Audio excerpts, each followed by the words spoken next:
RD बातमी.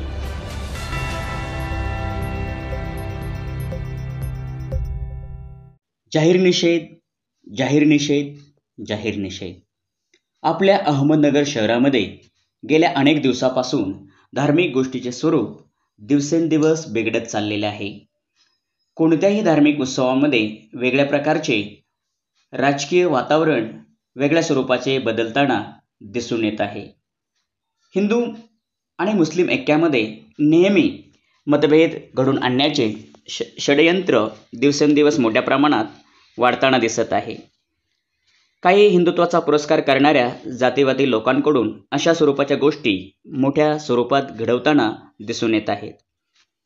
निवडणुका जवळ आल्या की हम सब एक है, हिंदू मुस्लिम भाईचारा दिसून येतो. काही सण उत्सव आले की हिंदुत्वाचा विषय आणि त्याचे जाहीर समर्थन करणारे प्रदर्शन जाहीर दाखवले जाते. तुमच्या मते नवरात्र आणि दांडिया म्हणजे संस्कार, गणपती उत्सव असेल, आरस असेल, यावेळी अशा गोष्टी मोठ्या प्रमाणात दाखवल्या जातात. आपल्या शहरांमध्ये कोणत्याही गोष्टीला प्राधान्य देऊन नेहमी हिंदू आणि मुस्लिम ऐक्यामध्ये मतभेद वाढवण्याचे षडयंत्र आता मात्र कुठेतरी थांबले पाहिजे. विनाकारण गोहत्येचा विषय वारंवार उचलला जातो. त्याचप्रमाणे लव जिहाद हा विषय समोर करून तरुण आणि तरुणींची दिशाभूल केली जाते. याच नावाखाली दोन्ही समाजामध्ये परस्पर मतभेद वाढवण्याचे काम मोठ्या प्रमाणात करताना दिसून येत आहे.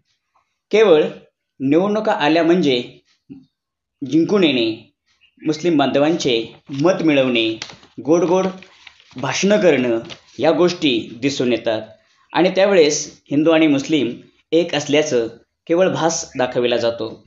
पण खऱ्या अर्थानं समाजामध्ये धार्मिक गोष्टींमुळे दोन गटांमध्ये होणारा मतभेद कुठेतरी थांबला पाहिजे. या समस्यांकडे ना प्रशासन लक्ष देते ना राजकीय पुढारी.